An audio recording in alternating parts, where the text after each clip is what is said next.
First of all बता दूं कि राकेश टिकैत जिन चीजों की कठपुतली है, जिन लोगों की कठपुतली है, तो उनके इशारों पर तो नाचेगा। चीज दिखाओ कि उनकी पगड़ी किसने उतारी। हालांकि उतार देनी चाहिए थी, उतार देनी चाहिए। मैं पढ़ूंगा कलमा, मुझे कोई दिक्कत नहीं। मुझे मोहम्मद से कोई दिक्कत नहीं। आतंकवाद का स्पष्ट मजहब होता है, आतंकवाद का मजहब होता है इस्लाम। सीमा हैदर को मैं कोई अच्छी औरत नहीं कहूंगा, अपने पति को छोड़ करके आई है, मैं उसको अच्छी नहीं कहूंगा। लेकिन हिंदू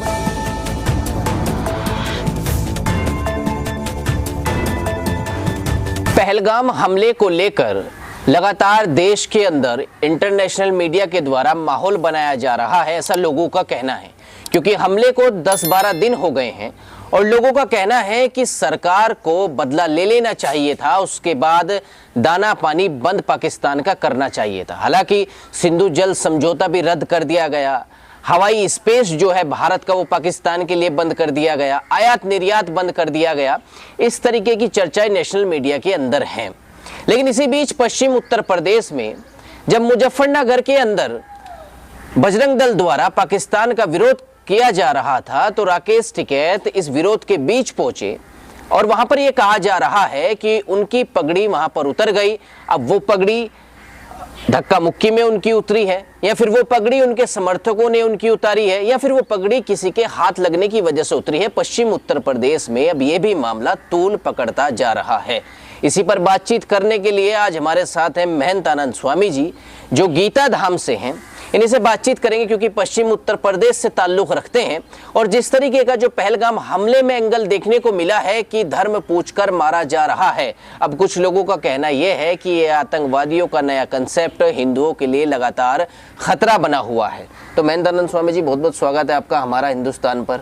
आपका भी श्री कृष्ण मंदिर गीता धाम में बहुत बहुत स्वागत है प्रिय। तो महंत आनंद स्वामी जी, हम इसी से शुरू करेंगे। कुछ लोगों का कहना यह है कि 10-12 दिन हो गए हैं, धर्म पूछ करके मारा गया था, अब धर्म बताकर पाकिस्तान को क्यों नहीं मारा जा रहा है? माहौल बनाया जा रहा है देश के अंदर, एक राजनीति हो रही है, मोदी जी वोट की राजनीति इस पर कर रहे हैं, क्या लगता है आपको? फर्स्ट ऑफ ऑल फिर मैं आपको बता दूं कि हम लोगों ने पहले भी युद्ध लड़े हैं। 71 में हमने युद्ध लड़ा था, हमारी सेना ने बहुत बहादुरी के साथ में युद्ध लड़ा था जी। अगर शैम बहादुर के विषय में बात करें, मानिक शॉ के विषय में बात करें, उन्होंने 15,000 वर्ग किलोमीटर से ज़्यादा जमीन को पाकिस्तान की जीत लिया था। 93,000 उनके युद्धबंदी हमारे पास में थे, हमारे उनके पास में 610 थे। युद्धबंदी होती है, समझौता होता है। अब उस समझौते में उनके सैनिक हमें छोड़ देने हैं, हमारे उन्हें छोड़ देने हैं, ये तय हुआ था। हालांकि 610 के बदले 93,000 किस तरह से, ये किस तरह, कौन सा हिसाब है? लेकिन मान लिया, गांव में कहावत है कि रोटी के बदले रोटी, पतली हो या मोटी, मान लिया हमने उनके 93,000 छोड़ दिए। भले ही हमने वो 3 बार में छोड़े, 71, 72 और 74 तक हमने छोड़े, लेकिन हमारे कितने लोग आए? 549 आए, वो 61 लोग कहाँ चले गए? हमने पूरे 93,000 उनके वापस किए, हमारे 61 लोग कहाँ चले गए? आप कहेंगे छोटी सी गिनती है, उन लोगों से पूछ करके देखो जिनके घर के सदस्य मर रहे हैं, उन लोगों से पूछ करके देखो, और वहां पर तड़प तड़प करके मरते हैं। किस तरह से वो तसीहे देते हैं, इस चीज को समझो। किस तरह से, अगर बात करें गुरु अर्जुन देव जी को किस तरह से तत्ती तवी पर बैठाया गया, गर्म देग में उबाला गया, गर्म रेत ऊपर से डाली गई। अगर साहिबजादों के विषय में बात करें, बाबा फतेह सिंह और बाबा जोरावर सिंह को दीवारों में चिनवाया गया, क्या कसूर था उन बच्चों का? तो वो तो सैनिक थे, उनको किस तरह से मारा गया होगा? एक नुकसान, सोचिएगा कि हम कहां पर हारे हैं। दूसरी बात ये कि अगर बात करें कि पाकिस्तान अगर कश्मीर को कब्जाता है तो पीओके बन जाता है, वहां पर एक एलओसी बन जाती है। और हमने उनका 15,000 वर्ग किलोमीटर से ज्यादा अगर एरिया अपने कब्जे में ले लिया था, उसको किसने कब्जे में लिया था? क्या किसी राजनेता ने लिया था? नहीं, हमारे सैनिक जाते हैं और सैनिक प्राणों को हथेली पर लेकर के जाते हैं, उनकी सांस थम रही होती है लेकिन वो झंडा गाड़ते हैं, गोलियां लगी हुई होती हैं, आगे बढ़ते हैं और केवल एक सपना होता है कि मात भारती को हमें विजय दिलानी है। सोचिएगा क्या जज्बा हमारे सैनिकों का होता होगा, किस तरह से उन्होंने उस जमीन को जीता था। हमने वो वापस कर दी ना, हमने वापस कर दी ना, तो कहां पर हारे हम? एक शेर आता है कि चीन छीन देश का गुलाब ले गया, ताशकंद में वतन का लाल सो गया, हम सुलह की शक्ल ही संवारते रहे, जीतने के बाद बाजी हारते रहे। 1960 में एक ट्रीटी होती है, उस ट्रीटी में, उस जल संधि में 6 नदियों का जल, जिसमें 20% जल हमारे पास था और 80% जल वाली 3 नदियां पाकिस्तान जाती थी। किस पर क्या मजबूरी थी हमारी? और इतनी ही नहीं, वहां पर नहरें बनाने के लिए हम लोगों को पैसा देना था, भारत को पैसा देना था। हम लोग कहां हारे? हम लोग हारे मेज पर हारे, हम लोग हारे, रणनीति में नहीं हम हारे हैं, हम कूटनीति में हारे हैं, हम वैश्विक स्थिति में हारे हैं, यह हमारी कमजोरी रही है। अब रहा सवाल, फिलहाल आपके सवाल का जवाब देना मैं चाहूंगा। यहाँ पर अभी 12 दिन हुए हैं, सर्जिकल स्ट्राइक हुए हैं, एयर स्ट्राइक हुए हैं, पुलवामा हमला हुआ था, उरी के बाद में हमारे सैन्य कार्रवाई हुई थी, 12 दिन लग गए थे। लोग कह रहे थे क्या किया सरकार ने, क्या किया सरकार ने, और जब सर्जिकल स्ट्राइक हो गई तो फिर सबूत मांगने लगे, वीडियो आई, उसके बाद फिर क्या हुआ, फिर शांत, सबूत मांगने लगे, ये कुछ नहीं हुआ। आज की तारीख में मैं एक बात पूछना चाहता हूं, मुझे तकलीफ इस बात की है कि देश के अंदर गद्दार इतने ज्यादा हो गए हैं। वो 2.5 मोर्चे की बात जो अजीब लगती थी वो वास्तव में है कि एक चाइना और एक पाकिस्तान और तीसरा दुश्मन जो आधे यहां पर गद्दार बैठे हुए हैं, और केवल मुसलमान नहीं हिंदू भी गद्दार है, जो कि कह रहे हैं कि हमला किसने कराया है, मोदी ने कराया है, अमित शाह ने कराया है। अरे डूब मरो तुम लोग। और यहाँ पर हमारे साधु संत है, कुछ लोगों का ये कहना है वोटों के लिए, बिहार का इलेक्शन आने वाला है और मोदी जी जैसे ही हमला हुआ बिहार चले गए और वहां जाकर कहते हैं हम बदला लेंगे, तो कश्मीर क्यों नहीं गए? पाकिस्तान की स्थिति देखिएगा, वो इन वीडियोस को आगे रख करके अपने आप को क्लीन चिट देने की कोशिश कर रहा है। अगर हमारे लोगों की वीडियो उन्हें फायदा दे रही है तो क्या है। अब मैं बात करता हूं युद्ध की, बोले कि सरकार बदला नहीं लिया करती है, सेना बदला लिया करती है। मोदी नहीं लड़ेंगे, कोई प्रधानमंत्री नहीं लड़ा करता है, सेना लड़ा करती है। मैं एक बात पूछना चाहता हूं, अभी हमारे 27 लोग मरे हैं, 1 मरे 2 मरे ये बात मायने नहीं रखती, 1 मरेगा उनका भी दर्द उतना ही, 27 मरे हैं, बहुत दर्द है। उससे भी ज्यादा दर्द की बात यह है कि नाम पूछ करके मारे गए, उससे भी ज्यादा ये धर्म पूछ करके मारा गया, उससे भी ज्यादा ये कि केवल हिंदू को नहीं, बस गैर मुस्लिम होना चाहिए, गैर मुस्लिम है, चाहे क्रिश्चियन है, चाहे कोई है, गैर मुस्लिम है, वो मरेगा, बहुत दर्द की बात है। लेकिन मैं एक बात पूछना चाहता हूं कि 2008 में जो मुंबई हमले हुए थे 26/11 में 160 लोग मरे थे, 160 लोग, क्या किया था? मैं पूछना चाहता हूं क्या किया था? वो लोग जो प्रश्न कर रहे हैं क्या किया था, मैं पूछना चाहता हूं कि उस समय के जो हमारे एयर चीफ मार्शल थे फाली मेजर साहब, उन्होंने कहा था कि हमारे पास में हर प्रकार की व्यवस्था है, हमारे विमान तैयार हैं, केवल आदेश दो। सरकार ने आदेश क्यों नहीं दिया था? अब मैं कहता हूं कि हमारी सरकार वर्तमान में क्या कह रही है, मीटिंग हुई है, क्या मोदी ने स्पष्ट रूप से सेना से यह नहीं कहा कि ये आप पर छोड़ा जाता है, आप पूर्णतः स्वतंत्र हैं, कुछ भी कीजिएगा, कोई भी कार्यवाही कीजिएगा, अंतरराष्ट्रीय दबाव को हम देखेंगे, अंतरराष्ट्रीय दबाव को हम देखेंगे। हम देखेंगे कि 1971 के बारे में बात करें तो 100 देश साथ में थे, पाकिस्तान के 100 देश, और हमारे साथ में अकेला रूस, है ना। क्या स्थिति थी? आज उल्टी स्थिति है, आइसोलेट कर दिया गया है पाकिस्तान को, अकेला पड़ गया है पाकिस्तान, हर जगह से मार पड़ रही है। क्या यह मजबूती नहीं है? दूसरी बात मैं आपको पूछना चाहता हूं कि यदि आप मेज पर हार रहे हैं, जंग जीतने से मेज पर जीतना बड़ी बात होती है, तो क्या स्ट्रेटजी जनता को दिखाई नहीं देती, लेकिन देशद्रोहियों को और गद्दारों को दिखाई नहीं देगी? मैं स्पष्ट रूप से बताना चाहता हूं। दूसरी बात मैं आप लोगों को एक और भी बताना चाहता हूं प्रियवर, कि जो कहते हैं कि ये पानी ऐसे ही थोड़ा ही रोक दिया जाता है, दम होगा तभी रुकेगा, वरना इतने बड़े युद्धों के बाद भी क्यों नहीं रुक गया? अरे कहाँ रखेंगे रोकने के बाद पानी? देखिएगा, एकदम से कुछ नहीं होगा, लेकिन व्यवस्थाएं होंगी। जिस सरकार ने इतने बड़े इंफ्रा खड़े कर दिए, इतने बड़े हाईवे निकाल दिए, इतनी सारी रेलवे लाइन बना दी, इतनी सारी चीजें बना दी, विकास के कार्य कर दिए, वो बांध भी बनाएगी और दूसरे काम भी करेंगे। फिलहाल परेशान तो किया ही जा सकता है, कुछ समय तक रोक सकते हैं, कुछ समय फिर छोड़ दे, कभी सूखा कभी बाढ़, परेशान किया जा सकता है। आर्थिक युद्ध का नाम इसको दिया जा रहा है। जी हाँ। दूसरी बात मैं आपको एक और बताना चाहता हूं, जो कह रहे हैं ये छोटी बात है कि यहां से पाकिस्तान के कुछ लोगों को निकाला जा रहा है जो अवैध रूप से रह रहे थे। अरे 15 दिन का वीजा लेकर के आए हैं, 15 दिन का वीजा लेकर के आए हैं और 17 साल से यहां पर है, तो अगर पाकिस्तानी है तो उनकी भावनाएं कहां होंगी? क्या वो ग्राउंड वर्कर नहीं होंगे? उनके लिए, टेररिस्ट के लिए ग्राउंड वर्कर नहीं होंगे क्या? क्या इन टेररिस्ट को निकालना, इस आधे मोर्चे की लड़ाई को आप लड़ाई नहीं कहेंगे क्या?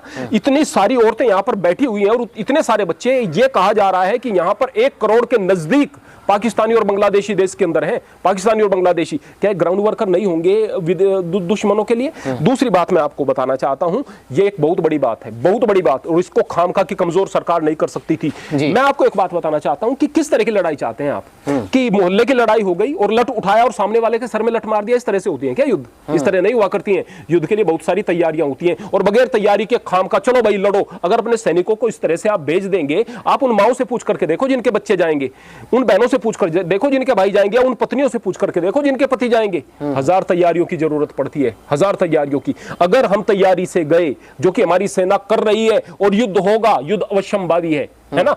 मोदी नहीं कहेगा, क्यों कहे मोदी? सेना से क्यों कहे? सेना का काम है, सेना को लगेगा कि होना चाहिए, और हमारी सेना कमजोर नहीं है। अच्छा, इसी बीच एक सवाल खड़ा हो रहा है, जब सारे पाकिस्तानियों को भेजा जा रहा है तो एक नाम आता है सीमा हैदर, कह रहे सीमा हैदर पे सरकार क्यों कृपा बरसा रही है? सीमा हैदर को भी जाना चाहिए, आपको क्या लगता है इसमें?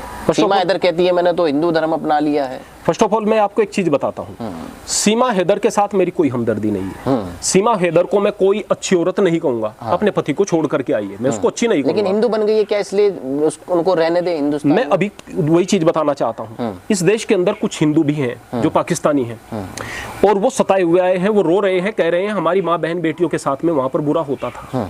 और क्या होता नहीं था?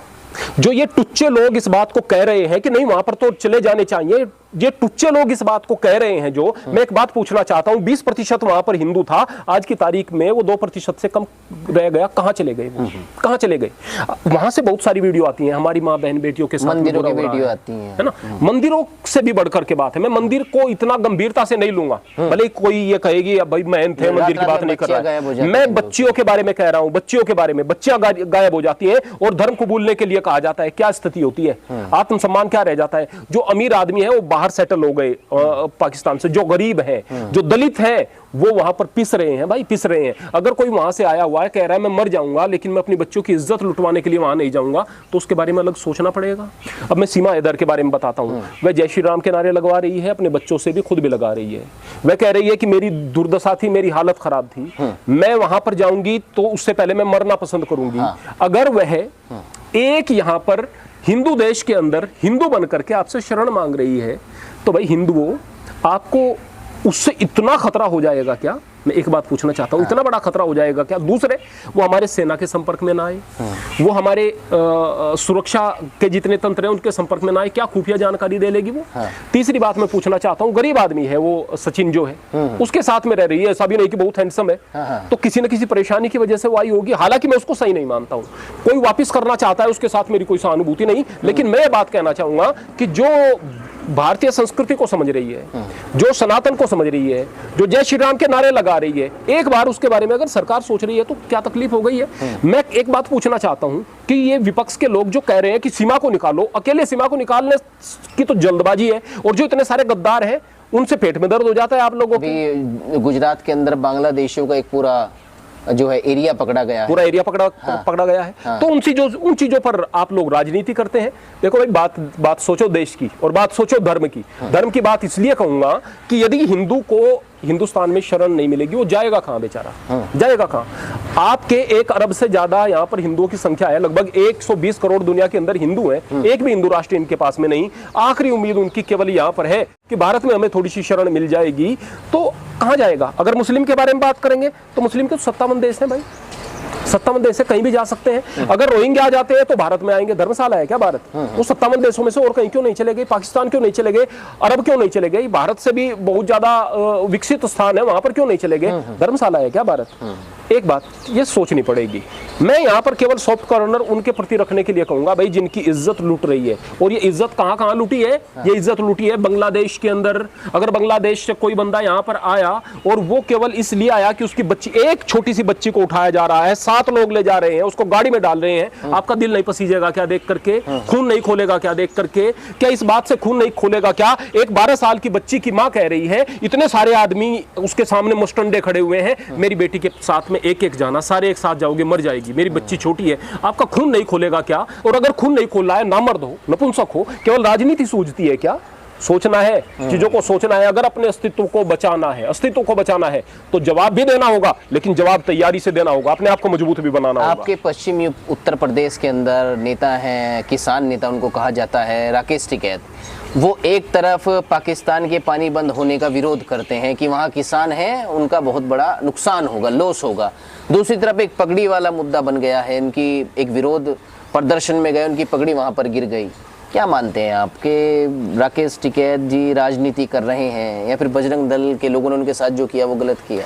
फर्स्ट ऑफ ऑल बता दूं कि राकेश टिकैत जिन चीज़ों की कठपुतली है, जिन लोगों की कठपुतली है, तो उनके इशारों पर तो नाचेगा ही। अगर बात करेंगे कि बाहर से फंडिंग जहां जहां से हो रही है, जो उनके आका बोलेंगे वो तो वो बोलेगा ही। जी। तो जाहिर सी बात है, उसमें तो कुछ आश्चर्य की बात है नहीं। आप लोग जो उनके साथ में लग रहे हैं, मुझे अफसोस उन लोगों का है। अभी एक बयान आया है, शायद आज की ही वो वीडियो थी, मैं देख रहा था, कह रहे थे कि सरकार अगर कुछ नहीं कर रही, हम सर कलम कर देंगे, हम सर उतार देंगे। और पता नहीं किस किस तरह की उनकी मीटिंग में बात की गई। किन के सर उतारोगे? हमें कमजोर ना समझा जाए। किन के सर उतारोगे? देशभक्तों के सर उतारोगे? जिनको इस देश के लिए दर्द है, उनके सर उतारोगे? रहा सवाल इस बात का, पहली बात, पाकिस्तान का पानी रोकने से तकलीफ हो रही है कि किसान है। किसान क्या भारत वाले किसान नहीं है, केवल पाकिस्तान वाले किसान दिखते हैं, जिनका 80% पानी वहां चला गया और पानी के बगैर यहां पर परेशान है। पंजाब के अंदर 10,000 ट्यूबवेल लगा करके उसकी क्षतिपूर्ति हुई, कितनी सारी बिजली खर्च हुई, कितना सारा पैसा खर्च हुआ, वो चीज नहीं दिखती है आप लोगों को। दूसरी बात ये, केवल पाकिस्तान का किसान दिखता है। दूसरी बात मैं पूछना चाहता हूं, जो यहां पर कह रहे थे, राकेश टिकैत कह रहे थे कि ये जो चोर हैं ये तो हमारे देश के अंदर ही हैं, जिनको फायदा हुआ है, ये देखो कि जिनको फायदा हुआ है उसको पकड़ लो। अरे भाई, फायदा? अगर देश के विरोधी कुछ गलत कर रहे हैं और देशभक्त को उससे फायदा हो रहा है, तो आप उसको ये कहोगे क्या कि इसको पकड़ो? अगर हमारे शहीदों ने अपने प्राण दिए और प्राण देने के फलस्वरूप आजादी उन्हें मिल गई, तो क्या ये कहेंगे कि भाई वो लोग गलत हो गए? एक अच्छे काम का अगर परिणाम कुछ मिल रहा है, देशभक्ति का परिणाम यह मिल रहा है अगर कि मोदी से लोग प्रेम कर रहे हैं, तो इसका मतलब मोदी को चोर बताएंगे? आप वैश्विक पटल पर पाकिस्तान को क्लीन चिट देंगे? देना पड़ेगा उनको, इसलिए देना पड़ेगा, फंडिंग होती है वहां से। देश को तोड़ने के काम वो लोग कराते हैं, फंडिंग होती है वहां से, इसलिए इन लोगों को करना पड़ता है। मैं एक बात पूछना चाहता हूं, बार बार कहते हैं कि उनके सर पर डंडा मारा गया, एक वीडियो दिखाओ जहां पर डंडा लगा हुआ, एक वीडियो मुझे दिखाओ, मैं वीडियो दिखाता हूं किस तरह से हुआ। एक चीज दिखाओ कि उनकी पगड़ी किसने उतारी। हालांकि उतार देनी चाहिए थी, उतार देनी चाहिए थी, इसलिए उतार देनी चाहिए थी। क्या वो ही इसी तरह के बयान देते रहेंगे? क्या इसी तरह की बात करते रहेंगे? क्या देशभक्त के अंत का खून किसी का नहीं खोलेगा? क्या खोलेगा नहीं? और अगर नहीं करनी चाहिए थी, तो मैं एक बात पूछना चाहता हूं कि भगत सिंह को भी बम नहीं फेंकना चाहिए था। सैंडर्स पर हत्या, हमारे सैंडर्स की हत्या यहां पर नहीं होनी चाहिए थी। यहां पर जनरल डायर की हत्या नहीं होनी चाहिए थी इंग्लैंड जाकर के। यहां पर नेताजी सुभाष चंद्र बोस को गरम दल नहीं बनाना चाहिए था। यहां पर चंद्रशेखर आजाद को अपने प्राणों की आहुति नहीं देनी चाहिए थी। इसलिए क्योंकि भाई ऐसा काम करना गलत होता है। अरे भाई, देश के दुश्मनों के खिलाफ काम करना पड़ता है। वो लोग सर उतारने की बात कर रहे हैं और यहां पर पगड़ी भी ना उतारी जाए। और मैं फिर भी कह रहा हूं, तो मुस्लिमों की फौज बता रहे हैं पाकिस्तान की फौज को। मैं आपको एक बात बताता हूं, प्रियवर, उस पगड़ी के उतारने का एक वीडियो दिखाए, कोई दिखाए तो, और मैं दिखाता हूं। आप स्पष्ट रूप से देखेंगे उसके पीछे एक आदमी खड़ा है, धक्का मुक्की में उसी के आदमी का हाथ लग जाता है। पगड़ी ऊपर ही रखी थी, ऊपर कपड़ा बांधा हुआ था, ऐसे पटका मारा हुआ, पगड़ी भी नहीं, पगड़ी आसानी से नहीं उतरती, मेरी पगड़ी है उतरेगी आसानी से, तो वो हाथ लग गया, उतर गई।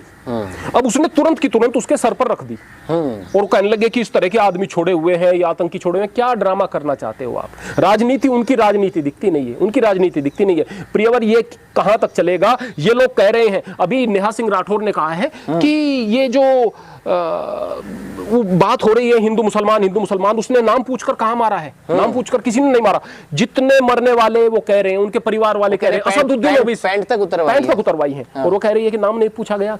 कहां जा रहा है देश? और लोग कह रहे हैं कि देशभक्त है, सवाल पूछ रहे हैं। सवाल पूछो सरकार से, पूछो। आप हिंदू धर्म का जो है ज्ञान रखते हैं, और मुझे लगता है कि आपने इस्लाम धर्म की भी कुछ पुस्तकें पढ़ी होंगी। जी जी जी। और उस बीच आपने शायद कुरान भी पढ़ा हो। जी जी जी। तो मैं आपसे पूछना चाहूंगा कि कलमा ये कैसी चीज बन गया है कि अगर कलमा आप पढ़ेंगे तो आपको छोड़ दिया जाएगा?